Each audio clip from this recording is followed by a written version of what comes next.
Fast forward, yen come our channel so aha AGH Politics Avenue. Podcast or set trend make headlines and the jembre na it be exumo.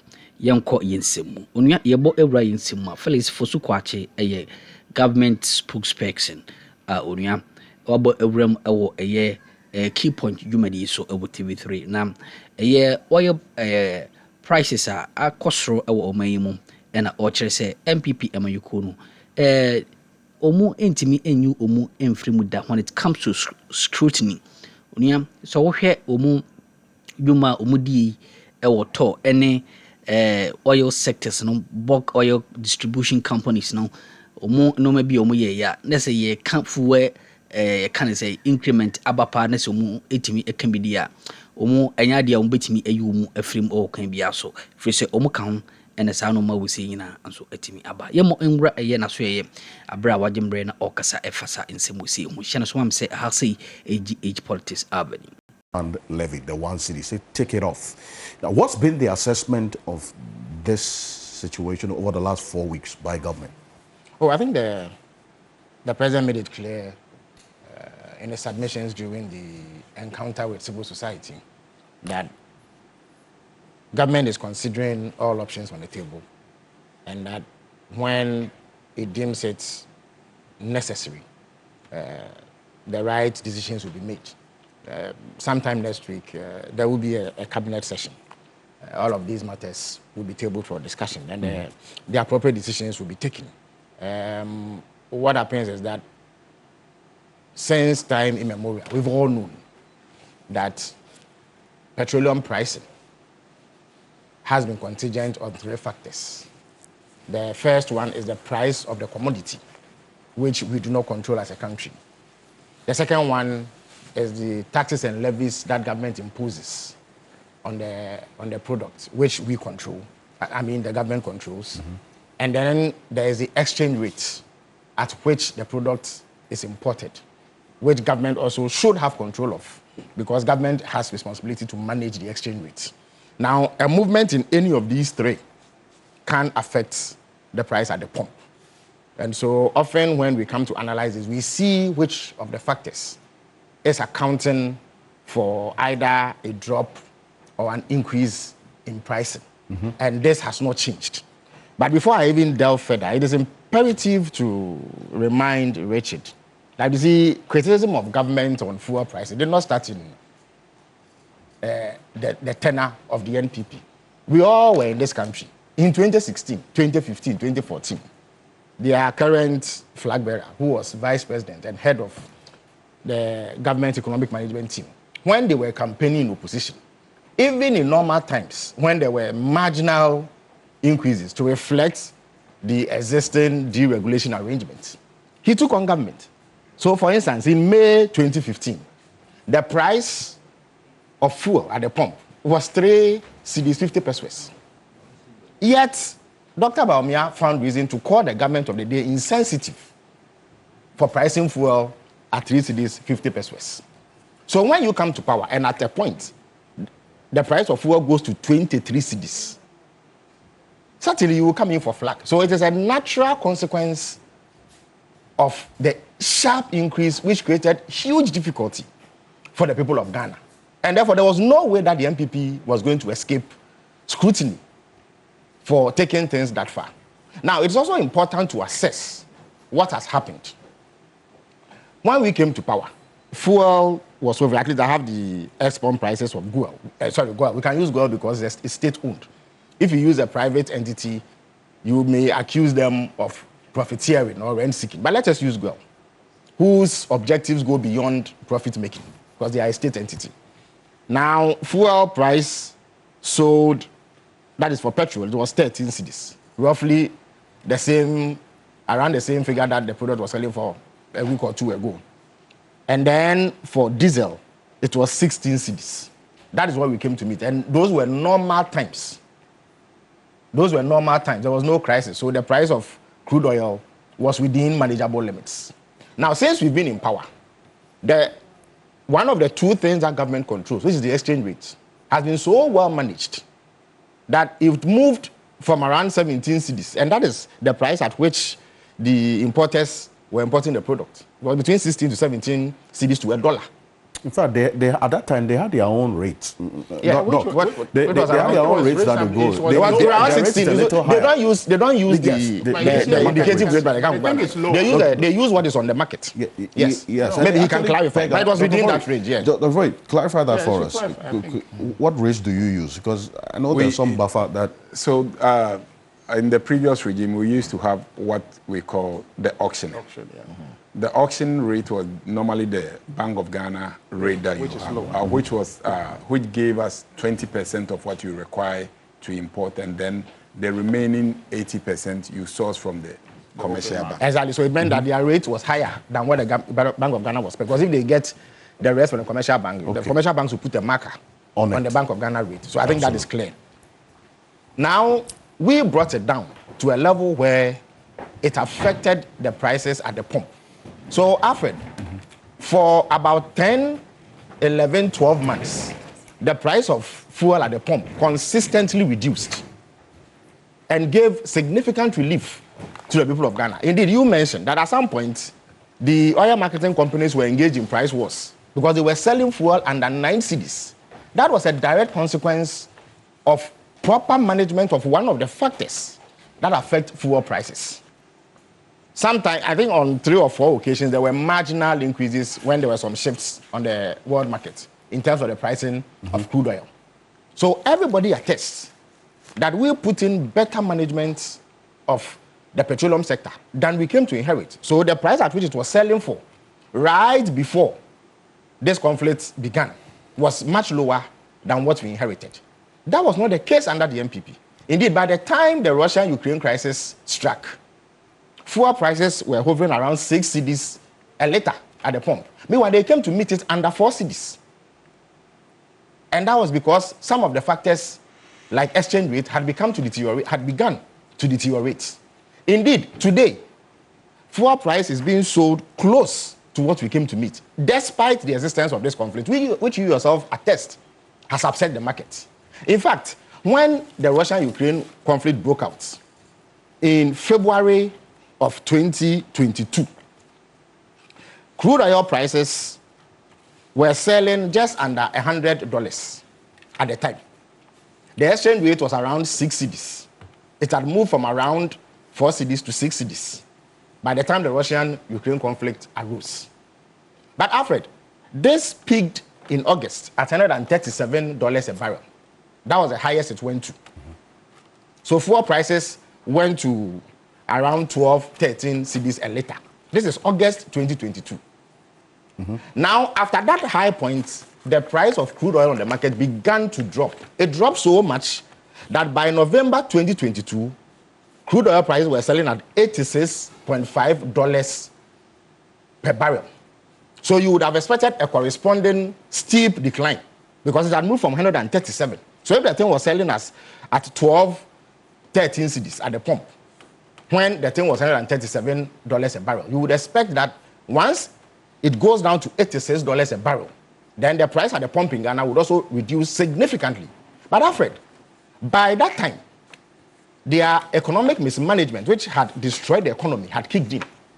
The currency depreciated from 6 cedis in July of 2022 to 17 cedis by November 2022. So that led to a sharp rise in the price at the pump. When the world market price of crude oil was falling, it went to 23 cedis a liter for diesel and around 17 cedis, 18 cedis for petrol. So that was when we said that they cannot blame the Russia-Ukraine conflict. Because if it was a conflict alone that was accounting for the problem, the price of crude oil will fall. But the price of crude oil fell. But the price of fuel at the pump went to their highest levels in the history of Ghana at a time when the market price had dropped. And why was that the reason? And why was that? It was because they had mismanaged the economy and the currency had virtually been destroyed. That is not the case today. Alfred, in addition to the destruction of the cedi, you have listed a number of taxes. So you need to look at the taxation behavior of the government at the time to see whether it had impact on the price of fuel. It is true that we have imposed the energy fund levy. And the reason for that has been clear. And let me clarify that when they were in power, there was a fiat by President Akufo-Addo that they should not include the price of liquid fuel in fixing the price, and that in fixing electricity prices, and that government will absorb the cost. So in other words, government was going to subsidize it. They didn't pay. So it racked up huge debt. So it was necessary to address it. And if you listen to the finance minister carefully when he went to parliament to introduce this levy, he said that this levy would generate roughly half what we needed to import oil to fire our thermal plants. Because if he imposed all of that on electricity, it will go up too much. So part of it will be absorbed at the pump, and part of it will go onto electricity price. That's why you had the increase we had last year. In accordance with the automatic price adjustment that they agreed with the IMF, they were not including fuel in the pricing. But we had to include it. That is why electricity price went up. So when they argue that, oh, we were not affected by automatic pricing because crude oil prices were falling, that is simply not true. But back to petroleum prices. Between 2018 and 2024, they increased certain levies significantly. For instance, when they came to power, they increased ESLA by 20% in 2018. And once you increase ESLA, automatically it will reflect in an increase at the pump. Again, they increased the bust margin by 300%. They increased the primary distribution margin by 247%. Then they increased the fuel marketing margin by 350%. And then the Unified Petroleum Price Fund, UPPF, they increased it by 429%. So if you do this, naturally, the price at the pump is going to increase. So when you add these increases in the levies that they did to the steep depreciation of the currency from 6 cedis in July to 17 cedis in November, you are going to have an increase, the sharp increase you recorded at the pump in November 2022, even though the price of crude oil had fallen to 86% by that time. So it was not the Russia-Ukraine war that was creating the problem. The problem was the factors that government controlled that it had lost complete control of. And the reason why today you find that the price of crude oil is at, I think, $110 a barrel. You yourself have said it. Yeah. Yes. That's it. Which is higher than it was in November 2022. But the prices are lower than the prices that they were selling at in November 2022. The reason is that we have controlled the currency. That is why it was absolutely imperative for the Bank of Ghana to do what they did to stabilize the currency. Otherwise, by now, I'm sure fuel will be selling at 30 cedis per liter because of what is happening in Russia and Ukraine. And everybody you mean in attests, Israel? in Israel and between Israel, the US, and Iran. Everybody attests that the part of the pricing factors that government should control has been handled. So it is clear beyond doubt that it is only this conflict that is contributing to this current upset. In their time, that was not the case. And that was the basis of the criticism. Let me also indicate that as of November 2024, the price of crude oil per ton, metric ton, was $667. Before this war, it rose slightly to $695 per metric ton. Indeed, if it had remained there, we wouldn't have seen any significant increase at the pump. As I speak to you, it is $1,432 per metric ton, which is twice what we inherited. And indeed, I remember my friend here reiterating the last time he was on this program about 3-4 weeks ago, that even insurance for freight has moved from $60,000, is it per cargo, to $1.6 million. So they add that to their margins. So that the cost of insurance. The cost of insurance because of the conflict and the risk of transporting crude oil through the Straits of Hormuz, the insurance companies have upped their premiums. From $60,000. $60,000 per cargo. That's $60,000. To $1.6 million per cargo. Within which period did this happen? Just a quick one. Yes. Since the war started, other insurance companies, Lloyd's and the rest, even decided that cargoes heading to Australia and others, they won't touch it. Yes. So you see clearly. Those coming here, and in addition to that, the normal demurrages that we experience, that is around, let's say, 30,000 to 50,000 a day, as we are speaking, they are quoting $120,000 a day. So if you are bringing a vessel to the WAF region and you cannot guarantee that it's berthing to discharge so that they can go, you are likely to experience that. So from April ending to May, that is how... So the cost of insurance has shot up from 60,000 to $1.7 million. $1.7 million. $60,000 to $1.7 million. That's huge. Let me quickly acknowledge and yes, you're going to go on, but let me yes, just okay. Professor Ramsford Jampo is in the studio, the CEO of the Ghana Shippers Authority and the Professor of Political Science. Prof, good morning. Thank you for joining us. Morning. Perfect. Thanks for having me, and greetings to my colleagues here. Wonderful. Yes. Perfect. There's no dispute what the facts are. So unlike under them, when they could legitimately be faulted and blamed for the sharp increases in fuel prices, as I've given you in clear, incontrovertible evidence, everybody sees, based on objective facts, that these factors are absolutely beyond the control of government. Now, there has been discussion about what government can do or cannot do. In fact, that was yes. been the major issue. That, look, in terms of cushioning, this has been going on for about a month now. What's the thinking? Yes. Because there's been so the direct pointer to this one. That you yes. take so it you see, there are two types of taxations. There's direct taxation, which goes directly into the coffers of government. So the part of ESLA that goes to the road fund, for instance, is to help fix our roads. The levy that we introduced was to help address the shortfalls in buying fuel to fire thermal plants, which is critical to keep the lights on. The any sector debt recovery levy is necessary to address some debts that have accrued over the years through our own collective behavior as a country. The special petroleum tax goes directly into government coffers. However, there are levies. Those that I have told you the NPP increased between 300 to 429% between 2018 to 2024. Those ones don't come directly to government. They go to some agencies. So those ones can be looked at. And I'm sure when the finance minister comes to cabinet next week and makes a presentation, some concrete decisions to be taken in that respect to cushion the people of Ghana against those factors that we do not control. But the facts must be reiterated that the force equivalent that is being attempted. I've even heard people say that, this shows how deceitful the NDC were in their politics. There was no deceit. If you made a lot of politics out of this Russia-Ukraine. But I've told you, I've actually explained it to you, and I don't mind going over it briefly. In 2015, the price of petrol was 3 cedis 50 pesos, 3 cedis 60 pesos, depending on where you bought it. The NPP flag bearer today, who was then running mate at the time, described the government as insensitive.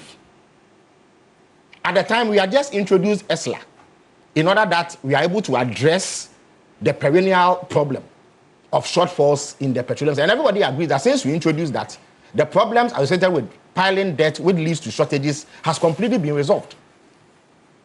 Yet, Dr. Bawumia criticized us severely when he was in opposition. When you come to power and you pick that same product from 3 cedis 50 pesos to 23 cedis, nobody will give you products. You won't get flowers, bouquets of flowers presented to you. Mere gold and frankincense will not be poured onto you. You will come under scrutiny, especially when the factors are your doing. And I've explained to you, it was the deterioration in the exchange rates between July and November that year, which was government's fault. And the imposition or increases in these levies, which I've highlighted, between 300% to 429%, that accounted for those steep increases. And that is the reason why, even at $86 per barrel in November 2022, we were buying fuel at the pump for 23 cedis. Today, it's $710 per barrel. And we are buying fuel at what? 15 cedis and 17 cedis, which is lower than it. And that is what stabilization of the currency will do. And I've heard people criticize government. Some have faulted the Bank of Ghana for purchasing gold to that extent. Some have even faulted them for rebalancing their portfolio assets so that their reserve portfolio, so that they will have liquidity to be able to support exports or imports that we need to do as a country.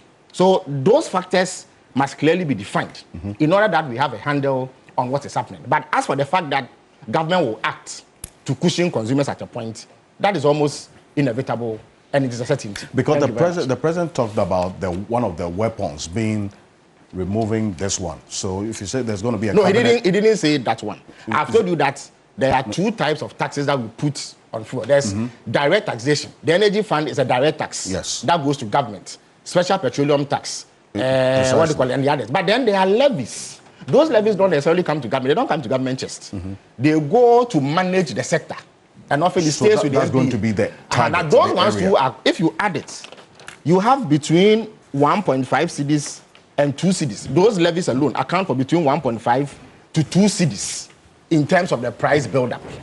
So there is leeway there for government to look at those levies and do something about this in order that we are able to see some cushioning at the pumps. But of course, the most permanent solution to this would be for the conflict to end quickly so that then there's no need. We and some hodoa etimi ekoso e wo chena ne so mame ena was say we jemre da sene so ba de ndia dum bi edumene onia e besen asia